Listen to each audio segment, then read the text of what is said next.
This program is for discussion purpose only. Business Plus TV or any of our anchor does not bear any responsibility or liability towards the content.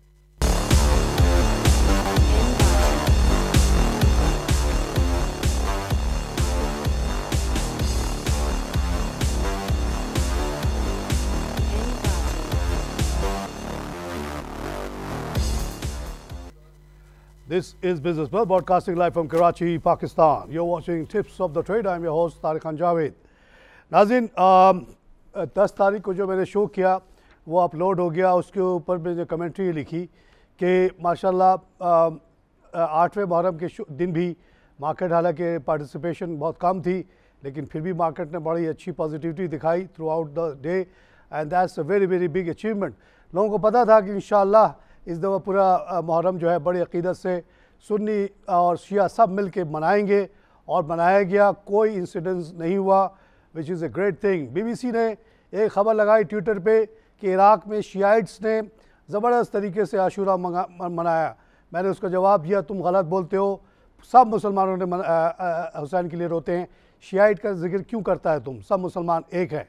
तो बहरहाल माशाल्लाह ये कल का दिन गुजर गया और आज जो है उसको सेलिब्रेट किया गया है। जैसी मार्केट आई खुली तकरीबन 200 point plus with in minutes. उसके बाद थोड़ी बहुत खींचातानी चली, फिर 217 का पीक बनाया मार्केट ने। फिर उसके बाद ज़ाहिर सेलिंग आना शुरू हो जाती है इस लेवल्स पे। थोड़ी सी नीचे आई, फिर 195 पे जंप किया उसने, फिर नीचे आई, ज़ीरो पे चली गई, लेकिन फिर से ज़ीरो पे नहीं बल्कि -54 पे भी गई। उसके बाद एकदम से फिर से जंप मारा 24 प्लस, और अभी 45 प्लस पे खड़ी है मार्केट। एक्सेलेंट सिचुएशन, इससे ज़्यादा हम क्या अल्लाह से मांगे। और मैंने कल 10 वाले शो में ये भी लिखा कि speed of the increase is rather alarming and worrisome. कुछ ज़्यादा ही तेज़ी से मार्केट बढ़ रही है, 42 के तरफ जाने की कोशिश कर रही है। हालांकि अभी हम 40 पे पहुँचे थे, 40 की ठीक से कंसोलिडेशन नहीं हुई थी कि हम 41 की तरफ बढ़ गए। अभी 41 की कंसोलिडेशन नहीं हुई थी कि हम अब 42 की तरफ चले जा रहे हैं। This is somehow risky, because बहुत सारे वो जो लोग कमिटेड नहीं है, जो मार्केट को समझते नहीं है, जो फंडामेंटल्स के बेसिस पे इन्वेस्टमेंट नहीं करते, वो किसी स्टेज पे वो निकलेंगे और मार्केट को एक बड़ा झटका 1-2 हज़ार का दे देंगे। हेल्दी ग्रोथ वो होती है कि आस्ते आस्ते बढ़े, और जो बेचारे 2-2, 4-4 रुपये प्रॉफिट वाले वो भी खुश खुश होकर निकल जाएं, और जो रह जाएं वो सॉलिड इन्वेस्टर्स हों, committed to the companies which they have invested in, तो फिर वो ज़्यादा सही होता है। बहरहाल मार्केट है, मेरे और आपके कहने से कुछ नहीं होता। ऑयल की कीमत जो है 28 सेंट घट के 49.9 पे हुई। डॉ में कल 15.54 का इजाफ़ा, SP में 2.4 का इजाफ़ा, नेस्डैक में 7.7 का इजाफ़ा, जबकि नीके में 66 का लॉस है, हैंगसेंग में 375 का लॉस, शंघाई में 2.85 का लॉस, और बॉम्बे में बहुत ज़बरदस्त डिक्लाइन है जनाब, 478 पॉइंट्स, 27603 पे आ गई बॉम्बे की मार्केट। पता नहीं क्या ऑयल की वजह से है या और पता नहीं क्या क्या मसले आ गए इंडिया में, इतनी ज़बरदस्त गिरावट। जब से ये हमारे यहाँ टेंशन हुआ, हमने देखा इंडिया की मार्केट बहुत ज़्यादा गिरी है कंपेयर टू पाकिस्तान मार्केट। पाकिस्तानियों ने हिम्मत दिखाया, इंडियन डर गए। सिंगापुर में 8 का लॉस, और इंडिया में अगर ये टेंशन और एक हफ्ते चलेगा तो इंडिया में बड़ी तबाही आ जाएगी, क्योंकि इंडिया में बहुत बड़े बड़े जितने दुनिया की बड़ी कंपनीज़ हैं, चीप लेबर एक्सप्लॉइट करने के चक्कर में वहाँ उन्होंने अपना डाटा सेंटर बनाया हुआ है, वहाँ पे कंप्यूटर प्रोग्रामिंग का सेंटर बनाया हुआ है, बहुत कुछ वहाँ है। बहुत सारी कंपनीज, जैसे मेरा अपना बैंक था हांगकांग शंघाई बैंक, दुनिया का सबसे बड़ा बैंक, पूरा एडमिनिस्ट्रेशन जो बैक एडमिनिस्ट्रेशन था तकरीबन वो इंडिया शिफ्ट हो चुका था।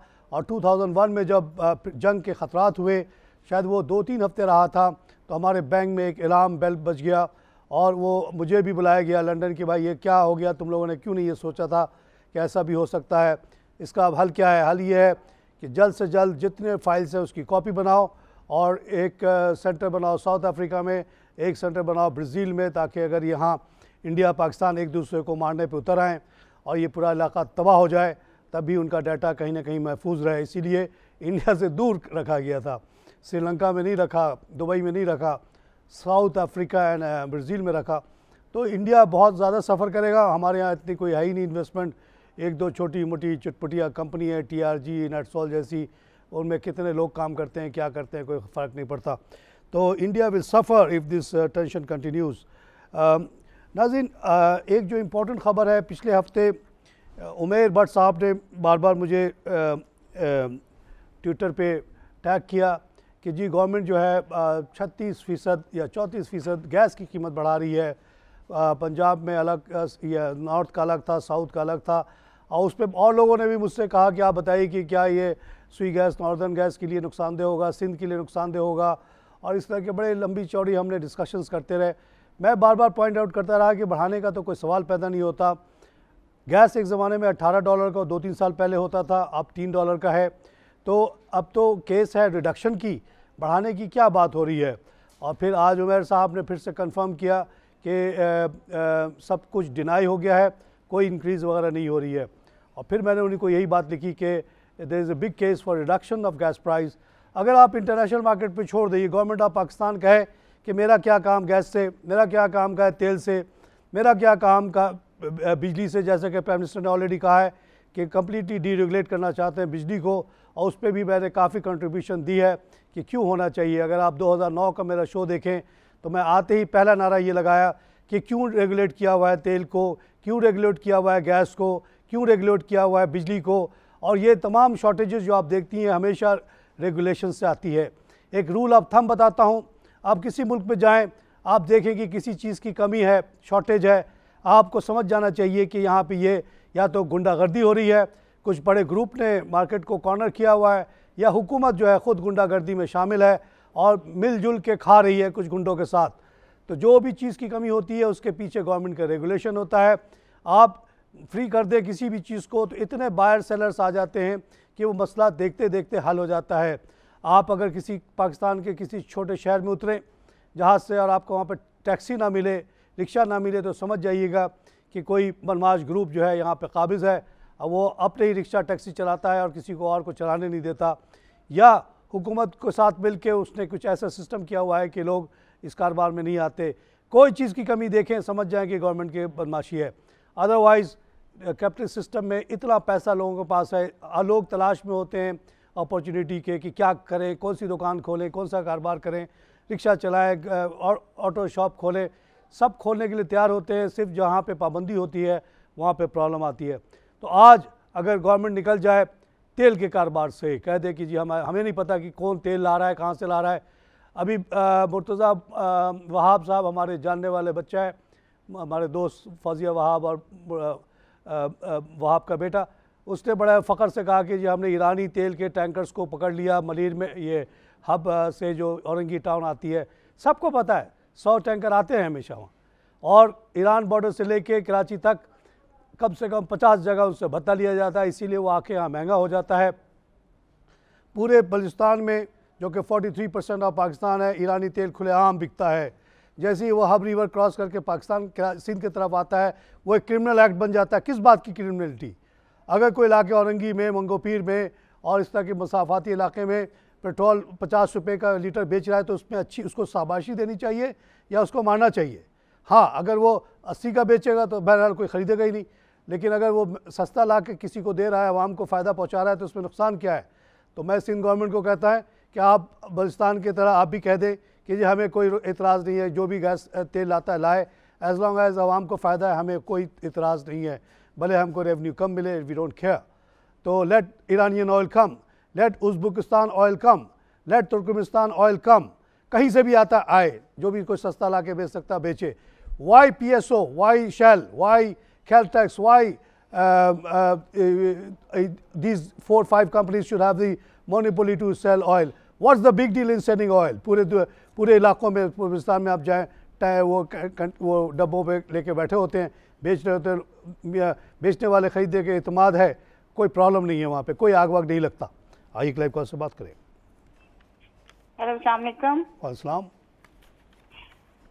जी मैंने एक शेयर है जी, कैप्को के बारे में पता करना था। कौन सा? और सिंगर के बारे में। फिर से नाम बताइएगा पहला वाला। कैप्को। चेको? कैप्को जी। कैप्को, अच्छा जी, बहुत मशहूर शेयर जी। ये कोटअद्दू में गुजरात के पास ये प्लांट है। मेरी भी वहाँ पे ज़मीन है, वहाँ मेरा जाना आना होता रहता है। इसने वहाँ के इलाके की तकदीर बदल दी। इतने बच्चों को नौकरी मिली वहाँ पे। ये 1800 मेगावाट का प्लांट है ये, और ये अमेरिकन एनर्जी वालों ने लगाई थी जब हपको के बाद पहला बड़ा प्लांट 1800 MV, जबकि हपको जो है 1200 का है, और इसने 3000 ऐड कर दिए। लेकिन ये जो हमारे नवाज़ शरीफ साहब हैं, उस ज़माने वो इतने नाअक़ल थे कि उन्होंने भुट्टो के नाम पे उसको, इन लोगों को बड़ा तंग किया था। हपको 3 साल तक डिले हुआ, कैपको उसके बाद आया, खैर वो हो गया। कैपको का प्रॉब्लम ये आ रहा है जनाब कि 1800 के बजाय वो बहुत कम प्रोडक्शन कर रहा है। वजह ये कि गवर्नमेंट ने उसको पैसे नहीं देती, अब वो फंस गया है, और वहाँ पे अब 40% काम हो रहा है, बाकी सब रुका हुआ है। ज़ाहिर है इसी लिहाज से वो जो है ना, वो लोग भी निकाले जा रहे हैं, इलाकों में काफ़ी कोहराम मचा हुआ है। कैपको हमेशा अकॉर्डिंग टू द कैपेसिटी 1.5 गुना होता था हपको का। हपको 125 का हो गया, ये 100 से भी नीचे है, और उसकी वजह है lack of production due to government failure to pay off. तो हुकूमत से हम डिमांड करते हैं कि कैपको के मसाइल जल्द से जल्द हल किए जाएँ। बहुत ही इंपॉर्टेंट प्रोजेक्ट है, और फिर से रिमाइंड करता हूँ नवाज़ शरीफ साहब को कि ये जो शॉर्टेज देखी गई बिजली की आपके उस कम अकली की वजह से, उसकी वजह आप है। नहीं तो क्या हपको के स्पॉन्सर्स अमेरिकन एनर्जी वाले और 6000 मेगावाट बिजली नहीं पैदा कर सकते थे? क्या नहीं लगा सकते थे वो इतने सालों में और 6000 का प्लांट, जब 3000 का प्लांट उन्होंने एक साथ लगा दिया था? कोई शॉर्टेज नहीं होता इस मुल्क में, लेकिन आपकी कम अकली की वजह से, आपकी गलत सोच की वजह से, नेगेटिव सोच की वजह से जरदारी करके आपने वो 3 साल डिले किया। मैं एज ए बैंकर सफ़र करता रहा। जैनल ने तौबा की, थूका पाकिस्तान पे, कहा कि आइंदा कोई अरब, कोई दुनिया का आदमी ना जाए पाकिस्तान में प्लांट लगाने, क्योंकि वहाँ के लोग झूठे हैं। हुकूमत एक वादा करती है, दूसरी हुकूमत आके कहती है जी हम नहीं देते, हम नहीं मानते, कि रिश्वत दिया गया। रिश्वत लिया गया तो लिया गया। मुल्क तो मुल्क होता है, हुक्मरान आते जाते रहते हैं। बहरहाल कैपको की ये कहानी, जिस दिन ये प्रोडक्शन 100% पे आ जाएगा, 80% पे आ जाएगा, जैसे आपको है, इसका शेयर फिर से बढ़ेगा। सिंगर मिल्स बहुत अच्छी कंपनी है, आप इसको सपोर्ट करें। जब ये 16 रुपये का था और इसके राइट नहीं बिकते थे, मैंने कहा आप लोगों से ख़रीदो। एक पाकिस्तानी कंपनी है, बहुत पर्टिकुलरली ट्यून्ड इन है for growth at this particular economic history. तो वो उसके बाद माशाल्लाह 44 वाला पे आ गया। बड़ी खुशी होती है देख के। पाकिस्तानी कंपनी है, पाकिस्तानी बच्चे इस पर काम करते हैं। इसमें अगर आपका पैसा लगेगा, आपको नुकसान कैसे हो सकता है? भले शेयर में नुकसान हो जाए, लेकिन इकोनॉमिकली तो फ़ायदा हो गया, बच्चों को नौकरी मिल गई। ये क्या काफ़ी नहीं है? आई क्लाइव को सुबह सुन। Hello,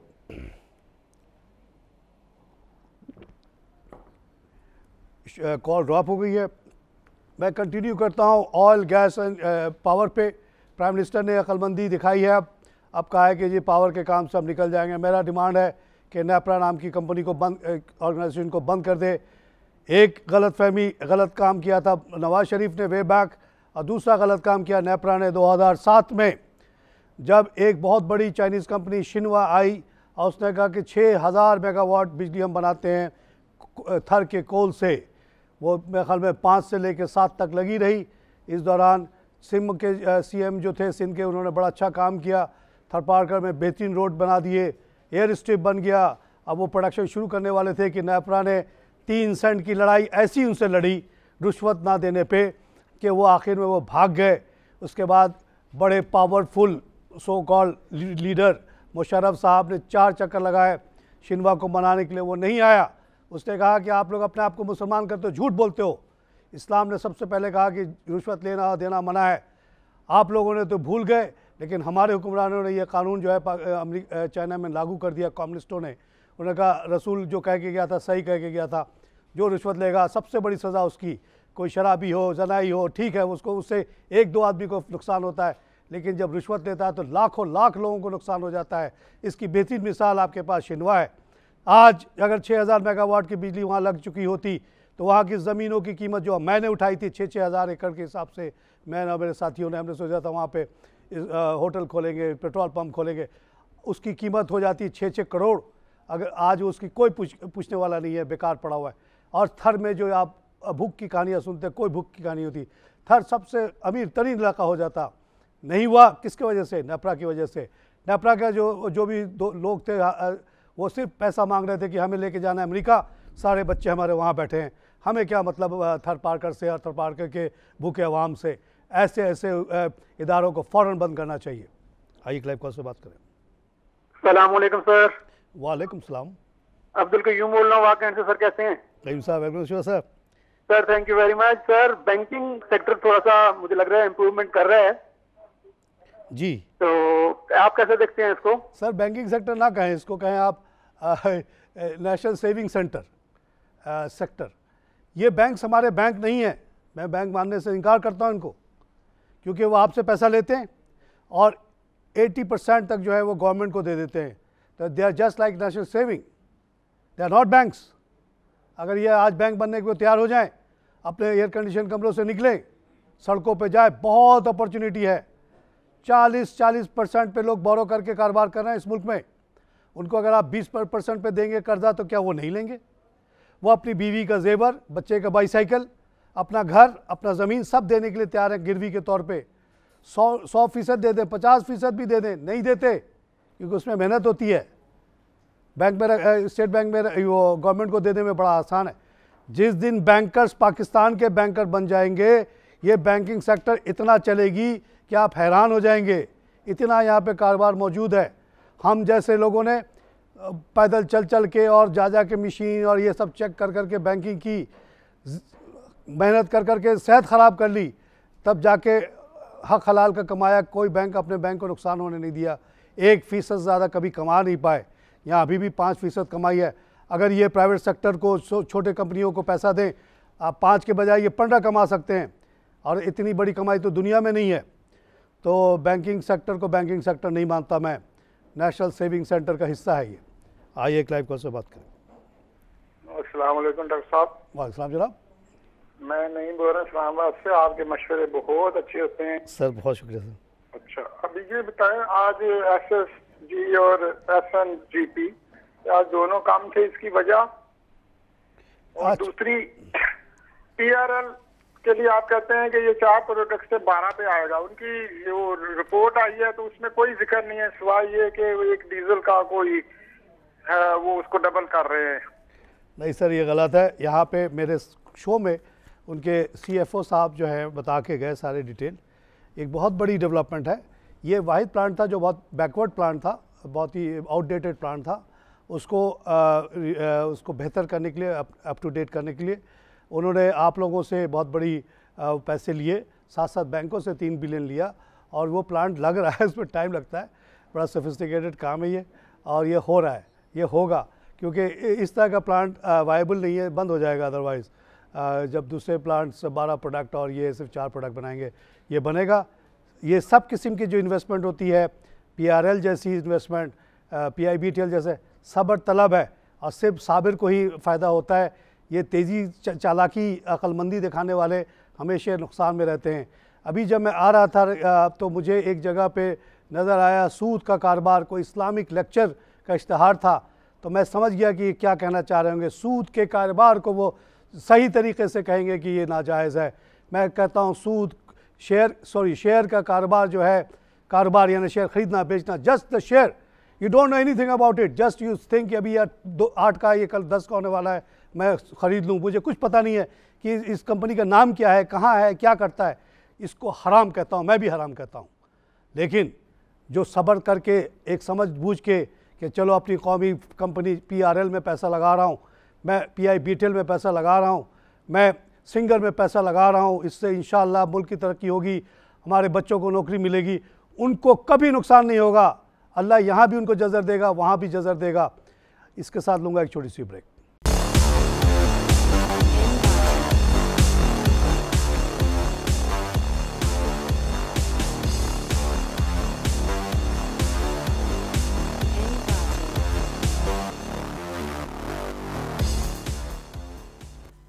welcome back to tips of the trade. नाज़रीन, जो आखिरी कॉलर थे उनका ओरिजिनल सवाल जो था PRL से पहले, वो था कि दोनों गैस कंपनियां आज क्यों इतनी ज़्यादा गिरी हुई। उसकी वजह, मैंने, अगर उन्होंने मेरा शो शुरू से सुना होता तो शायद ये सवाल ना करते।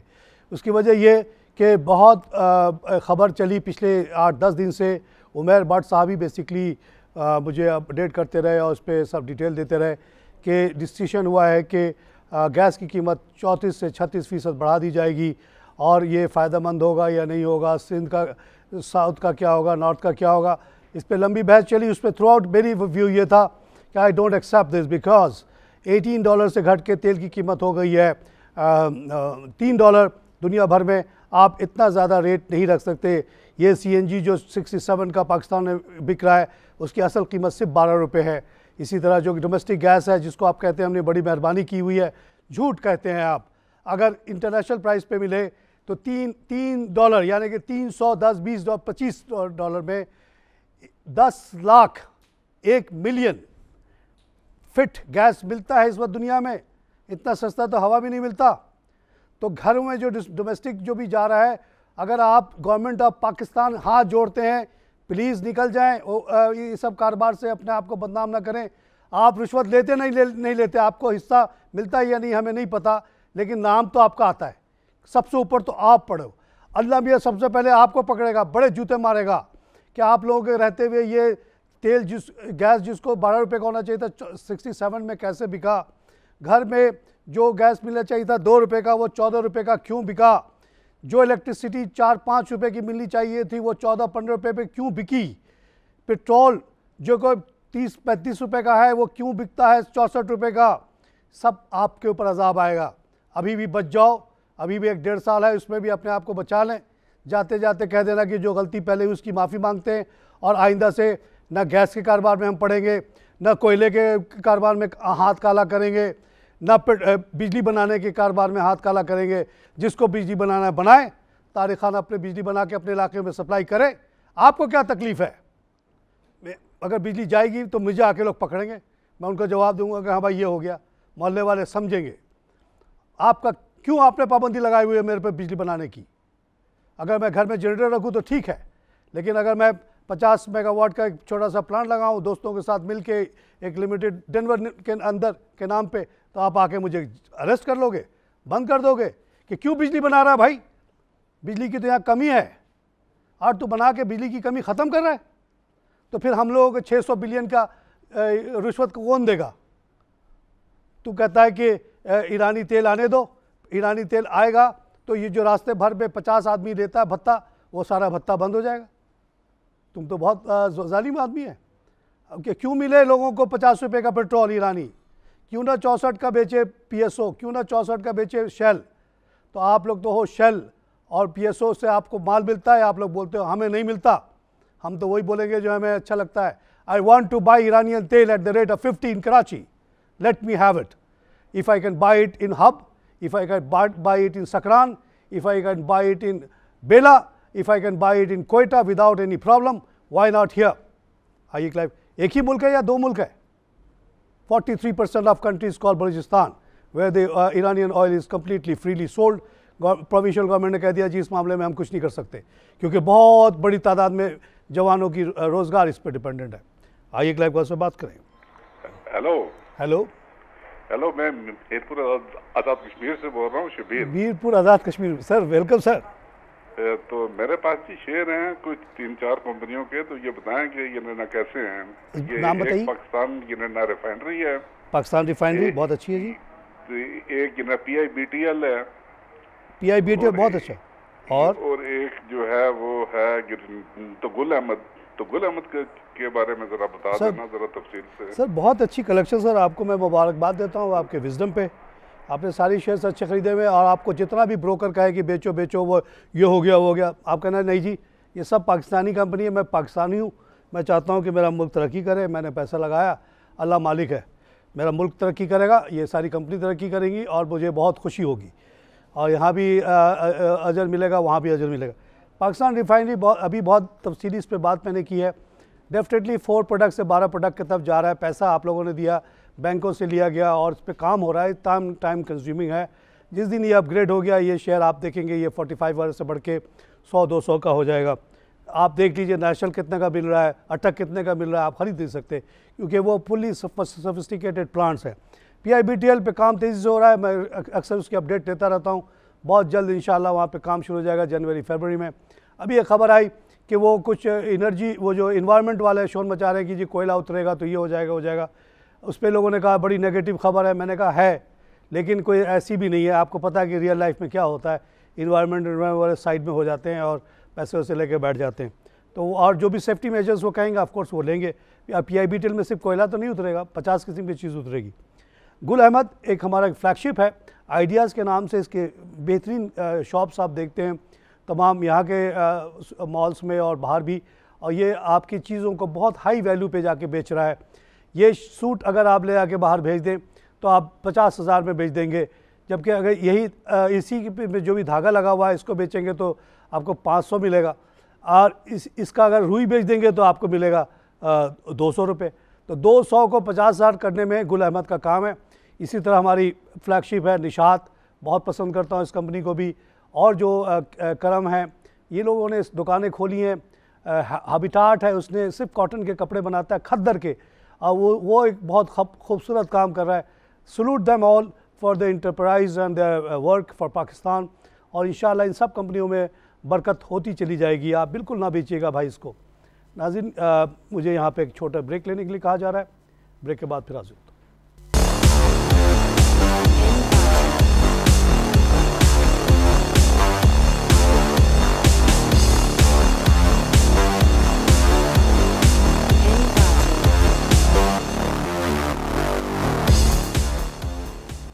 Welcome back. नाज़रीन, बात हो रही थी गैस कीमत पे, और जो इंक्रीज़ होने वाला था और नहीं हुआ, जिसकी वजह से आज गैस के दोनों कंपनियों में बड़ी शदीद कमी है 2-2 रुपये की। लेकिन मैं आपसे कहूँगा कि ये इन कंपनियों को आप ख़रीद लें, ये गैस की कीमत ना भी बढ़े तब भी इनके पास ये बहुत बड़ा कारोबार है। इनका गैस की अवेलेबिलिटी तादाद रेवेन्यू से ताल्लुक़ है, और वो ताल्लुक़ गैस बढ़ रहा है आस्ते आस्ते। LNG आ रही है बहुत ज़्यादा तादाद में, ईरानियन गैस आने वाला है, टर्कीज़ गैस आने वाला है, और तुर्कमेनिस्तानी गैस आने वाला है। तो over the period of time अगले 10-20 साल में बहुत ज़्यादा गैस पाकिस्तान में आएगा, और ये दोनों कंपनियां उससे बहुत ज़्यादा बेनिफिट करेंगी। ये ख़बरों के बेसिस पे आप लोग ख़रीद फ़रोख्त ना किया करें, उससे आपकी सेहत पे बुरा असर पड़ता है। नाज़रीन, आज मुझे बड़ी खुशी हुई कि एक यंग मैन 21 ईयर ओल्ड मुस्लिम खान यूसुफ ज़ई, हमारे कबीले का बच्चा, उसने मुझे फ़ोन किया और ये कहा, फ़ोन नहीं किया सॉरी, मैसेज भेजा कि उसके वालिद का इंतकाल हो गया है और उसके पास 10 लाख रुपए उनको मिले हैं और कुछ और पैसे हैं, और वो भाई बहनों में सबसे बड़ा है। और वो मुझसे रिक्वेस्ट की उसने कि उसकी आप दानिशमंदी देखें इस बच्चे की। वो कहता है कि लॉन्ग टर्म सॉलिड शेयर्स मुझे बताइए 25, वो 10 लाख से सिर्फ 4.5 लाख रुपए जो है लगाना चाहता है शेयर में, और उसके बदले उसने मुझे 25 शेयर पूछे। कोई कम अकल वाला होता कहता कि 1-2 शेयर बता दें, मैं सारा पैसा उसमें डाल दूं। फिर दूसरा सवाल उसका ये था कि क्या भाई बहनों का जो हिस्सा है क्या वो भी मैं इन्वेस्ट करूं या ना करूं। तो मुझे बड़ी खुशी हुई और मैंने वाइफ को दिखाया, मैंने कहा देखो ये है काम जो मैं कर रहा हूँ, और इसके बदले अल्लाह शायद मेरे गुनाहों को माफ़ करेगा। मुस्लिम खान को मैंने जवाब दिया कि मैं आपको डिटेल में पोर्टफोलियो बना के दूंगा, आप हिम्मत रखना। मेरे ऊपर भी इसी उम्र में सारी घर की ज़िम्मेदारी आई थी, और आज मैं सब निकल के आऊँ सब पूरा करते हुए। इंशाल्लाह मुस्लिम खान भी निकल जाएगा, बच्चों अपने भाई बहनों का ख्याल करेगा। उसको ज़रूर मैं बैठ के तफसील से 25 शेयर रिकमेंड करूँगा जो सॉलिड होंगे। जहाँ तक भाई बहन का ताल्लुक़ है, उसको कहूँगा कि अपने अगर 18 साल से बड़े भाई बहन हैं तो उनके लिए अलग अकाउंट खोलो, और उनके अकाउंट में उनके पैसे से शेयर ख़रीद के छोड़ दो। बढ़ेगा घटेगा कुछ भी होगा, वो ज़्यादा तारिक खान को 2-4 गालियाँ दे देंगे, लेकिन आपको कुछ नहीं कहेंगे। ये मेरा मशवरा होगा। ये मशवरा अप्लाई करता है तमाम लोगों को। मुस्लिम खान से आप सबक सीखें। छोटा सा बच्चा है, उसके ऊपर अल्लाह ने इतनी बड़ी ज़िम्मेदारी डाल दी घर की। वो अगर इतना समझदार है कि मुझसे 1-2 के बजाय 25 शेयर मांगता है 4.5 लाख रुपए के लिए, तो आप लोग क्यों लाखों लाख रुपए एक शेयर पे लगा के बैठ जाते हो ब्रोकर्स के कहने पे, उसके बाद तबाह हो जाते हो। तो इंशाल्लाह उसको खूबसूरत पोर्टफोलियो बनाऊंगा, उसके लिए दुआ भी करूंगा। नाज़रीन, आज की जो और दूसरी बड़ी ख़बर है वो ये है कि PSO जो है ना थक गया, परेशान हो गया है। 247 बिलियन का उसका रिसीवेबल हो गया है। अब फिर गवर्नमेंट से रिक्वेस्ट कर रहा है कि पे करो। इसके इतनी ज़्यादा होने की वजह उसकी लालच और उसकी हवस है। वो कहता है कि जितने ऑयल कंपनीज़ हैं ये इलेक्ट्रिक कंपनीज़ हैं, सबको सिर्फ वही बेचेगा, मोनोपोली थी उसकी। अब तो खैर उसने हैस्कॉल उसकॉल को मौका दिया है, लेकिन इस मोनोपोली की वजह से इसका ये हशर हुआ है और अब गवर्नमेंट को कहीं ना कहीं से लाके इसको इतने बड़े पैसे देने पड़ेंगे, अदरवाइज़ PSO बंद हो जाएगा, उसके बाद फिर आप देखेंगे शॉर्टेजेस वगैरह शुरू हो जाएगी। नाज़रीन, प्रोग्राम का वक्त ख़त्म हुआ, इंशाअल्लाह अगले प्रोग्राम में फिर हाजिर होऊंगा। खुदा हाफ़िज़।